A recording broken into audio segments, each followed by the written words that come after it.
Welcome to కేవీఎన్ news. ఈ రోజు మనం రంగారెడ్డి జిల్లా కడతాల్లోని కైలాసపురి మహేశ్వర పిరమిడ్ లో ఉన్నాము. ఈ రోజు మనతో ఉన్నారు సాయిగౌడ్ మాస్టర్ మెదక్ నుండి. సో వారి యొక్క ధ్యాన అనుభవాలను వారి మాటల్లోనే మనం తెలుసుకుందాం. హలో, నా పేరు సాయిగౌడ్, మెదక్ నుండి వచ్చాను. నేను 2006లో మన షిరిడి ధ్యాన మహాయజ్ఞం నుంచి నేను దీంట్లో ధ్యానంలో చేరాను.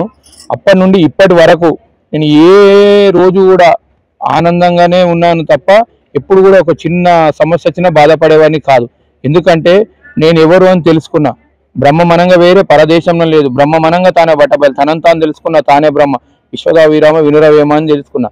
కాబట్టి మనం అహం బ్రహ్మాస్మి, అయమాత్మ పరబ్రహ్మం, we are all friends, we are all masters, we are all gods, we are all co creators అని మన గురువు గారు పత్రిజీ గారు చెప్పారు. ఆనాటి నుంచి ఈనాటి వరకు ధ్యాన ప్రచారం చేస్తూ నా వృత్తిరీత్యా అప్పుడు పౌల్ట్రీ బిజినెస్ ఉండే. పౌల్ట్రీలో ప్రతిరోజు నాకు 10,000 ఇన్కమ్. అటువంటి ఇన్కాన్ని తర్వాత అది పక్కకు పెట్టిన తర్వాత కూడా ఆర్టీసీలో జాబ్ రావడం జరిగింది. ఆ జాబ్ వస్తే కూడా జాబ్ కూడా వద్దు అని చెప్పేసి తెలుసుకున్నా. నేను ధ్యానంలో ఉన్నప్పుడు బందీగా ఉండకూడదు, పంజరంలో చిలుకలాగా ఉండకూడదు, ఆకాశంలో పక్షిలాగా విహరించాలని చెప్పి నేను ధ్యానంలో కూర్చున్నప్పుడు, నీకు జన్మనిచ్చిన మీ తండ్రి పరమాత్మ, నువ్వు ఒక ఆత్మస్వరూపునివి, ఆంధ్రప్రదేశ్లో ఆనందునివి, భారతదేశంలో భాగ్యవంతునివి, ప్రపంచంలో పరమానందునివి అని చెప్పి నాకు మెసేజ్ రావడం జరిగింది. ఆనాటి నుంచి ఈనాటి వరకు కూడా నేను ఎంత ఆనందంగా ఉన్నంటే ప్రతి second, every second golden second, ఎక్కడ వెళ్ళినా హ్యాపీ గోయింగ్ లక్కీ టైప్ లాగా వెళ్తూ వస్తుంటాను. నేనేంటంటే ఈ ధ్యానం అనేది శ్వాస ఉంటే శివం, లేకపోతే శివం, ఊపిరి ఉంటే ఊర్లో, ఊపిరి వెళ్ళిపోతే ఊరు బయట, శ్వాస ఉంటే ఇంట్లో, లేకపోతే మంటలే మంటల. అదే విషయంగా ఫేస్ న్యూట్రల్ కలిసి ఎలా అయితే లైట్ వెలుగుతుందో మనల్ని మనం తెలుసుకుంటే మన లైఫ్ వెలుగుతుంది అని చెప్పేసి ఈ ధ్యానాన్ని నేను ధ్యాన ప్రచారం చేస్తూ ఆనాటి నుంచి 2009 నేను ఎమ్మెల్యే కూడా పోటీ చేయడం జరిగింది మెదక్ నుండి, పిరమిడ్ పార్టీ ఆఫ్ ఇండియా నుండి.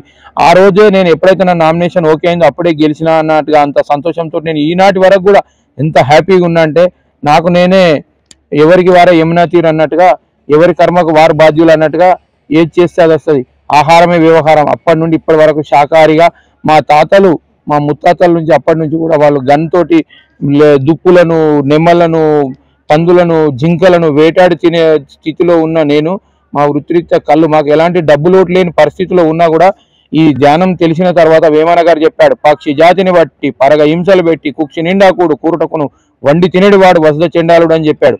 ఆ విన్న తర్వాత నేను ఆ పక్షులను పట్టడం ఏంది, తినడం ఏంది, చెండాలుగా జీవించడం ఏంది అని చెప్పి తెలుసుకొని, నేను ఎవరు, నేను ఎందుకు వచ్చాయి భూమి మీద, నేను ఏం తినాలి, ఏం తినకూడదు, ఏం చేయాలి, ఏం చేయకూడదు, ఏం వినాలి, ఏం వినకూడదు, ఏం ఆలోచించాలి, ఏం ఆలోచన చేయకూడదు అనే విషయం తెలుసుకున్న తర్వాత ఆనాటి నుంచి ఈనాటి వరకు నాకు మన మిత్రుడు దత్తు అప్పుడు 2006 టైంలో బోధన అక్కడ సెంటర్లో ఉంటూ షిరిడి నుంచి మాకు ప్రయాణంలో అద్భుతంగా మాకు ఏది ఉన్న guidance, co creator and reality అన్నట్టుగా ప్రతి సిచ్యువేషన్ మన ఈ రోజులన్నీ రాబోయే రోజులన్నీ మనయే అని చెప్తూ, మన కోసమే ఇవన్నీ నెలకొల్పబడుతున్నాయి కాబట్టి మనం సుఖశాంతులతో ఉండాలి. ఆనందం అంటే ఎక్కడ కొంటే దొరకదు, ఆవగింజంత విశ్వాసం ఉంటే కొండనైనా పెకిలించగలగచ్చు, కానీ అవును ఆరోగ్యం ఆనందం అంటే ఎక్కడ కొంటే దొరకదు. 1 క్వింటాల్ బంగారం కానీ, 1 టన్ను బంగారం కానీ, 6 టన్నుల బంగారం కానీ కావాలంటే అరగంటలో కొనొచ్చు, కానీ ఆవగించంత ఆనందాన్ని మాత్రం కొనలేం. ఏంటంటే మనం ఈ భూమి మీదకి దిగి వచ్చిన దేవుళ్ళం. అహం బ్రహ్మాస్మి అని చెప్పాడు జ్ఞాన నవరత్నాలు. ఆత్మే పరబ్రహ్మం, జీవుడే దేవుడు, దేహమే దేవాలయం, శ్వాసే గురువు, సమయమే సాధన, సహనమే ప్రగతి, అనుభవమే జ్ఞానం, దానమే ధర్మము, ధర్మమే మోక్షం, మోక్షం ద్వారా పుణ్యము, ఫలము, యోగము, భోగము, వైభోగము, ఐశ్వర్యము, ఆనందము, ఆత్మశాంతి, మనశాంతి, సుఖశాంతులన్నీ మన ఒక పండులో ఎలా అయితే కొబ్బరికాయలో తీర్థప్రసాదం ఉన్నదో, ఒక పండులో ఎలాంటి మధురం ఉన్నదో, రసం ఉన్నదో, మన లోపల కూడా మన ఆత్మ ఉంది. ఆత్మ నిశ్చలం అయితే పరమాత్మ నిశ్చలం. కాబట్టి మనం తెలుసుకొని ఇది 10 మందికి పంచుకుంటే పెంచబడుతుంది, దాచుకుంటే దోచుకోబడుతుంది అని తెలుసుకున్నాం. తెలిసి మనం తెలుగువారు జగత్కి వెలుగువారు. మనం తెలంగాణలో, తెలుగు ఆంధ్రలో పుట్టాం కాబట్టి మనం అదృష్టవంతం. ప్రపంచ దేశాలకు మనం ఒక దేశం గర్వకారణంగా చెప్పుకోదగ్గ వ్యక్తులుగా మనం ఇలా పిఎంసి ద్వారా కానీ, మన KV9 న్యూస్ ద్వారా కానీ మనం వెలుగుతున్నాం. తెలుగువారు జగత్కి వెలుగువారు. ఇది విషయం మన వీరరాఘవ గారు కూడా చెప్పాడు. పూజకోటి సమం స్తోత్రం, స్తోత్రకోటి సమో జపం, జపకోటి సమం ధ్యానం, ధ్యానకోటి సమల, కోటి యజ్ఞాలు, కోటి వ్రతాలు అరగంట ధ్యానంతో సమానం. కాబట్టి మనం అరగంట ధ్యానం, అరచేతిలో వైకుంఠం. చేయవలసింది చేస్తే కావాల్సింది వస్తుంది. కాబట్టి ఈరోజు మన ఈ మిత్రులు మనకు అవకాశం, ఈ KV9 న్యూస్ వాళ్ళు మనకు అవకాశం ఇవ్వడం, మన ఎన్నో జన్మల పుణ్యఫలం అదృష్టంగా భావిస్తున్నాను. చాలా సంతోషం, శుభదినం.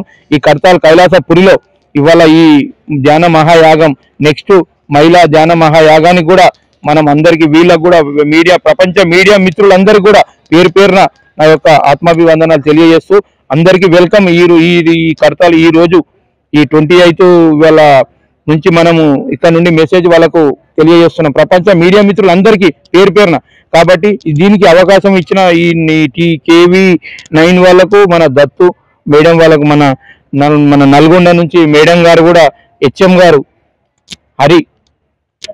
హరిమంగ గారు HM గా పరిస్థితిలో తెలుసుకొని ఇవ్వాలనే రావడమాట. వచ్చి నాన్న మా నుంచి ఏ హెల్ప్ అయినా సహాయ సహకారాలు నేను అందివ్వగలుగుతా, మీరు ఇంత మంచి చక్కటి స్థితిలో ఉన్నారు, నేను రావడమే ఇవ్వాల. కాబట్టి మీ యొక్క మాటలు వింటుంటే నాకు ఎంతో ఆనందంగా ఉన్నా. నేను ఇవ్వాలని వచ్చిన ఇక్కడ కూర్చుండి మనతో ఒక ఫోటో దిగి మనకు ఒక ధైర్యాన్ని నింపిన మేడం గారికి కూడా నేను ఈ సభాముఖంగా ఇక్కడ నుండి, ఈ కడతాల నుండి కూడా నేను ఆత్మాభివందనాలు చెప్తున్నా. Thank you so much sir. విన్నారు కదండి సాయి గౌడ్ సార్ ఎలా చెప్పారు, కట్టే కొట్టే తెచ్చే అన్నట్టుగా తన ధ్యానానుభవాలను, అలాగే మెడిటేషన్ యొక్క విశిష్టతను, తన లైఫ్లో ఏం సాధించాడో దాని గురించి కూడా చాలా వివరంగా షార్ట్కట్లో చెప్పాడు కదా. సో ఇలాంటి ధ్యానానుభవాలను మరికొన్ని తెలుసుకుందాం. అంతవరకు KV9 న్యూస్తో ఏంజెల్ అక్షర, దత్తు సార్ కెమెరామెన్.